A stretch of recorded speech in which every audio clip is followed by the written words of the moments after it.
Teman sekalian, para pemimpin. Nah, para pemimpin ini dikenal pemimpin besar, itu bisa melihat visi atau mata batin yang lebih jauh dibandingkan orang yang dipimpinnya, biasanya begitu. Jadi dia bisa mendahului, melihat kejadian ataupun apa yang dia angan-angankan di masa depan, bisa melihat. Jadi seperti bisa menerawang seperti itu ya, penerawang. Nah, pemimpin seperti itu biasanya sangat optimis orangnya. Dia optimis karena dia sudah melihat yang orang lain belum lihat.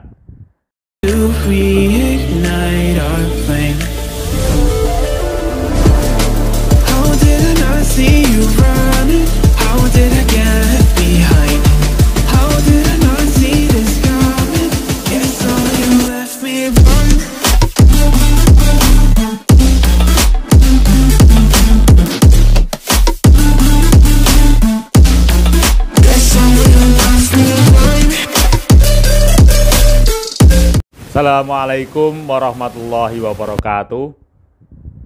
Ketemu lagi dengan saya, trainer Amir Faisal.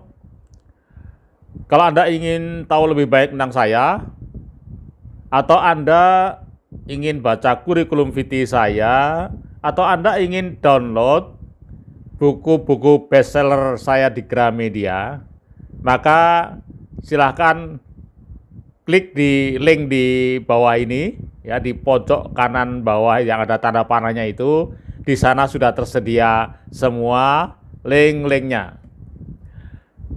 Oke teman sekalian, kali ini kita akan bahas sebuah tema yang judulnya ikhlas bukan nyerah, syukur bukan nerimo. Nah, ini satu case yang menarik. Teman-teman sekalian, jadi kadang-kadang seringkali kita dengar ada ungkapan seperti ini misalnya. Orang sudah merasa mentok begitu ya, mentok nggak bisa lagi ngadepin, akhirnya dia bilang, ya udah biarin deh, aku sudah ikhlasin kok. Nah, ini ada ungkapan seperti itu. Teman sekalian, jadi ungkapan tadi itu dia kelihatannya bilang aku udah ikhlas kok gitu ya. Tapi sebenarnya itu bukan ikhlas, tapi itu adalah menyerah. Jadi teman sekalian, hati-hatilah terhadap setiap kata yang kita ucapkan, apalagi dalam keadaan yang kita sedang emosional. Sebab setiap kata akan memiliki makna dan esensi yang itu bisa berdampak pada keputusan-keputusan yang kita ambil dan bisa mendorong pada tindakan-tindakan yang kita ambil juga, yang pada akhirnya karena kita ngambil keputusan yang salah, maka kadang-kadang nasib kita ke depan bisa jadi salah. Nah, ini masalahnya. Teman sekalian, contoh misalnya ya. Jadi kita akan gambarkan bagaimana bedanya pikiran kita ketika ngadepin satu masalah. Misalnya kita ngadepin satu masalah yang pelik. Nah, ini ada dua pilihan kata, ini ya, ada dua pilihan kata. Kata yang pertama, begitu kita ngadapi masalah berat, ya kita kemudian dalam pikiran kita ya terlintas, wah berat ini, kayaknya aku nggak sanggup deh. Nah, ini pilihan kata yang pertama, pilihan kalimat yang pertama. Kemudian pilihan kalimat yang kedua ada juga begini, ngadepi masalah berat, wah ini tantangan deh, ya tantangan menarik buat saya. Nah, dari dua kata itu akan menentukan kinerja kita, ya, jadi menentukan tindakan kita. Ketika kita sudah menyerah, gitu ya, maka akhirnya semua tadi masalah yang kita hadapi menjadi kelihatan sulit semuanya, ya, tidak terjangkau semuanya, tidak bisa kita atasi semuanya. Tapi ketika kita mengatakan bahwa ini tantangan menarik, maka kemudian tantangan-tantangan atau masalah yang kita hadapi itu menjadi sesuatu yang menjadi menarik juga. Nah, ini bedanya. Nah, sekarang kalau begitu sebenarnya apa makna ikhlas itu ya? Kalau ikhlas itu bukan menyerah, apa maknanya? Jadi ikhlas adalah sebuah motivasi batin yang semata-mata berkhidmat kepada Tuhan Allah SWT. Jadi apapun, tindakan apapun ya, pikiran apapun itu hanya dikhidmatkan kepada Tuhan. Dalam semua action, semua tindakan yang kita ambil. Ini namanya ikhlas. Jadi kalau Anda hanya niatkan pada Tuhan gitu ya, sudah terserah pada Tuhan, yang aku akan menjalani hidup ini ya, ini akan aku jalani, itu namanya orang ikhlas. Sehingga orang yang ikhlas itu tidak mungkin menyerah, tidak mungkin kecewa, dan tidak mungkin merasa gagal. Karena motivasi semua effortnya itu hanya kepada Tuhan. Nah, ini dampak dari orang yang ikhlas. Juga tidak ada kekhawatiran lagi. Karena apapun hasil dan resikonya dia sudah menyerahkan pada Tuhan. Jadi bukan dia lagi yang menentukan. Yang penting aku berupaya effort ya, melakukan effort ya, yang niatnya adalah aku menjalankan perintah Tuhan ya, dengan ibadah apapun yang adalah tugas saya sebagai manusia, sebagai wakil Tuhan di bumi, memperbaiki kehidupan di bumi, sudah itu saja yang kita tekadkan gitu. Nah, maka dalam kondisi seperti itu, maka ya apapun risikonya tidak masalah lagi. Nah, teman sekalian, maka dengan sikap yang tadi, ikhlas tadi, maka menghasilkan sikap tawakal jadinya, karena sudah nyerahin pada Tuhan. Jadi dia bisa lakukan action habis-habisan ya, tanpa khawatir lagi kan.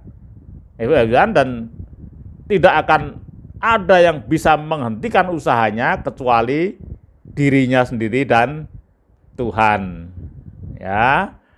Jadi ikhlas itu bukan menyerah dari tindakan, tapi justru sebuah power untuk memulai sebuah tindakan. Sekali lagi ya, jadi ikhlas itu bukan kita menyerah, ya menyerahkan ya sudah saya ikhlas, tetapi justru dia power untuk memulai sebuah tindakan-tindakan yang luar biasa, justru karena risikonya sudah kita pasrahkan kepada yang kuasa. Nah, ini kalau Anda ingin lebih jauh ya memahami tentang ikhlas ini, bahkan Anda ingin mendapatkan tools NLP, Neuro Linguistic Programming, untuk menemukan ilmu ikhlas ini sudah saya siapkan. Silahkan buka platform digital saya ya, YouTube saya yang judulnya TOT NLP Amir 3 ya. Sekali lagi silahkan Anda klik TOT NLP Amir 3. Di sana sudah saya jelaskan secara rinci dan bahkan tools NLP-nya untuk mendapatkan ilmu ikhlas. Oke, ini yang pertama. Sekarang apa syukur? Nah, tadi kan ikhlas bukan berarti menyerah, syukur bukan berarti nerimo. Nah, sekarang syukur. Syukurnya ada dua. Syukur ini bukan hanya nerimo, bukan hanya itu. Ya, karena syukurnya ada dua. Syukur yang pertama adalah syukur pasif. Kemudian yang kedua adalah syukur aktif. Nah, ini apa bedanya ini? Jadi yang dikatakan syukur pasif adalah kalau kita mau dalam menerima apapun, ya, menerima rezeki, menerima keadaan, ya, menerima apapun, maka kita mau mengakui, memuji, dan bisa merasakan nikmat yang berasal dari Tuhan itu, baik bersifat lahir maupun batin. Itu namanya perasaan syukur. Ya, jadi syukur yang seperti ini dikatakan syukur pasif, karena kita hanya menerima saja, menerima, merasakan, mengakui, ya, merasakan nikmatnya. Dan hasil dari syukur ini adalah rasa bahagia. Jadi ibaratnya kalau kebahagiaan itu ibarat sebuah telaga, maka syukur itu adalah timbanya. Ya, untuk menimba air itu semakin besar timbanya, maka Anda akan semakin merasakan kebahagiaannya. Nah, ini adalah syukur pasif. Nah, sekarang apa syukur aktif itu? Nah, syukur aktif itu adalah rasa syukur yang bisa semakin mengoptimalkan potensi kita. Nah, seperti dalam gambar ini di sana ada gambar sebuah gunung es. Ya, itu kan gunung es ya. Coba Anda perhatikan gunung es itu di background gambar itu ya, di background tulisan itu, di sana gunung es itu bagian yang di dalam air ya, di bagian yang tidak kelihatan di permukaan, yang terendam dalam laut, itu justru jauh lebih dahsyat, lebih luar biasa dibandingkan bagian yang nampak di permukaan. Itulah gambarannya potensi kita yang belum kita syukuri. Ya, karena apa? Karena kita belum aware. Nah, maka namanya syukur aktif itu, kalau Anda bisa menyadari itu, bisa aware itu, Anda mensyukuri pemberian yang belum kelihatan. Kalau yang tadi, yang syukur pasif tadi kan kelihatan, sudah nampak Anda terima rezeki, Anda naik pangkat, kan jelas. Tapi syukur aktif ini Anda perlu gali, ya, perlu awareness, ya, perlu ada gali potensi-potensi yang ada dalam diri kita. Nah, di sini ada 3 potensi ya. Ini saya ambilkan dari Al-Qur'an. Banyak sekali ayatnya. Ya, ayat berbunyi di situ banyak sekali, sam'a, absara wal afidah. Apa itu sam'a? Apa itu absara dan apa itu afidah? Ini adalah potensi-potensi yang kalau kita bisa menggali ya rasa syukur kita ini, maka kita akan mendapatkan dampak yang luar biasa. Yang pertama adalah sam'a. Apa sam'a itu? Jadi sam'a itu pendengaran. Jadi mengoptimalkan kemampuan mendengarkan, menerima atau mau mengakui kebenaran dari siapapun. Ya, jadi kebenaran itu bisa datang dari siapapun. Bahkan mungkin dari orang lebih muda dari kita. Ya. Jadi banyak orang yang pintar dan bisa menjelaskan banyak hal, tetapi giliran mendengarkan dia lemah. Jadi hatinya sulit untuk mendengarkan kata-kata orang lain. Nah, ini namanya orang yang belum bisa mengoptimalisasi sam'a. Kalau orang bisa mengoptimalisasi sam'a adalah orang yang bisa mendengarkan, mau mendengarkan nasihat, perkataan, kritik dan seterusnya dari pihak manapun. Jadi kemampuan mendengarkan ini adalah sebuah kecerdasan. Nah, ini optimalisasi yang pertama, yaitu optimalisasi sam'a. Jadi kemampuan mendengarkan ini bisa menjadi pintu masuknya ilmu dan pengetahuan-pengetahuan baru. Kemudian yang kedua, optimalisasi basor, ya, basor. Basor itu penglihatan, ya, basor penglihatan. Jadi apa yang dimaksud dengan optimalisasi basor?